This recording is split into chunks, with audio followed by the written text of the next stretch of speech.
तो आज हम लोग का टॉपिक है वाच्य।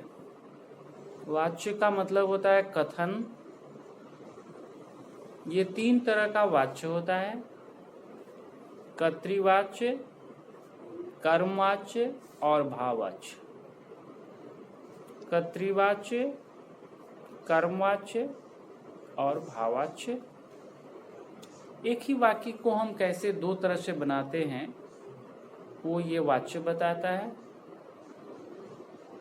हिंदी में भी वाच्य परिवर्तन होता है। इंग्लिश में इसको वॉइस बोलते हैं, एक्टिव वॉइस, पैसिव वॉइस जो होता है उसी को संस्कृत में वाच्य बोलते हैं।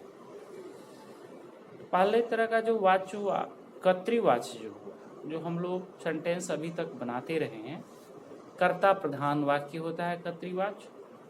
कर्ता में प्रथमा विभक्ति, कर्म में द्वितीया विभक्ति और क्रिया कर्ता के अनुसार जो प्रयोग होता है वो कर्तृवाच्य होता है। जैसे अहम गृहम गच्छामि, ये कर्तृवाच्य हुआ। प्रश्न है कि कर्तृवाच्य क्यों हुआ? क्योंकि कर्ता में पहला विभक्ति अहम, कर्म में द्वितीया विभक्ति गृहम और अहम के अनुसार गच्छामि का प्रयोग हुआ। अहम गृहम गच्छामि कर्तृवाच्य वाक्य हुआ। कर्ता के अनुसार क्रिया का प्रयोग होगा। कर्म अगर सेंटेंस में है तो द्वितीया। ऐसा भी सिचुएशन हो सकता है कि कर्म वाक्य में नहीं रहे, केवल कर्ता और क्रिया है, अकर्मक हो गया। जैसे वयम हसाम, वयम धवाम, तो कर्ता हो गया और क्रिया हो गया, ये अकर्मक हो गया, कर्तृवाची हुआ। तो कर्तृवाची इस तरह का दो प्रकार का हो गया, एक जिसमें कर्म है और एक जिसमें कर्म नहीं है।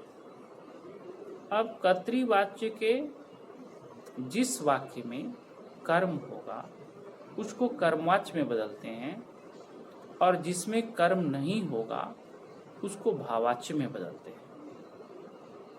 फिर से बात समझेंगे। कर्तृवाच्य के जिस वाक्य में कर्म हो उसको कर्मवाच्य में बदलते हैं और जिसमें कर्म नहीं होगा उसको भाववाच्य में बदलते हैं।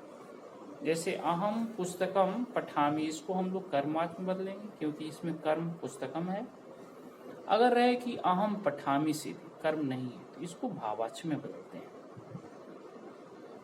तो सेंटेंस देखते हैं और उससे पता चल जाता है कि इसमें कर्म है कि नहीं। अब प्रश्न है कि हम कैसे समझेंगे इसमें कर्म है कि नहीं है। तो कर्म का मतलब द्वितीया विभक्ति जो होता है वही कर्म होता है। द्वितीय विभक्ति क्या है? तो शब्द रूप का जो सेकंड रूप है, बालकम, बालकौ, बालकाम, ये कर्म हो गया। लता शब्द रूप है तो लताम, लते, लता, ये कर्म हो गया। हर शब्द रूप का केवल सेकंड है वो कर्म, उसी को केवल बोलते हैं। अदर शब्द रूप जो है वो कर्म नहीं है। तो कर्ता में पहला, कर्म में द्वितीया, क्रिया कर्ता के अनुसार, ये कर्तृवाच्य हुआ। कर्तृवाच्य के जिस वाक्य में कर्म होगा उसको कर्मवाच्य में बदलेंगे, जिसमें कर्म नहीं होगा उसको भाववाच्य में बदलेंगे। कर्मवाच्य में बदलने के लिए क्या करते हैं? तो फर्स्ट में जो कर्ता है उसमें तृतीया विभक्ति का प्रयोग करते हैं। तृतीया का तात्पर्य ये हुआ कि जैसे कर्ता के रूप में बालकः दिया है तो फिर उसको हम परिवर्तन करेंगे तो बालक का शब्द रूप पढ़ेंगे और तृतीया एक वचन अगर है बालकेन वो प्रयोग करेंगे। अगर प्रथमा का बहुवचन है, बालकाः गच्छन्ति इस तरह का है, तो बालका प्रथमा बहुवचन हो गया तो उसको तृतीया बहुवचन में प्रयोग करेंगे और वो हो जाएगा बालकै, तृतीया बहुवचन।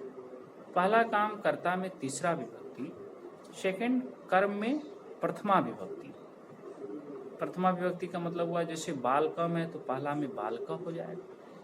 नपुंसक लिंग शब्द है तो दोनों में एक ही रहता है, जैसे फलम, फलम, फले, फलानी, फलम, फले, फलानी, वो चेंज नहीं होगा। और क्रिया कर्म के अनुसार कर्मवाच्य में प्रयोग होता है। कैसे प्रयोग करते हैं? तो मूल धातु में यक प्रत्यय मतलब य उसका जोड़कर शेव लट लकार की तरह रूप चलाकर कर्म के अनुसार प्रयोग करते हैं। मतलब कैसे होता है? सेवते, सेवेते, सेवंते।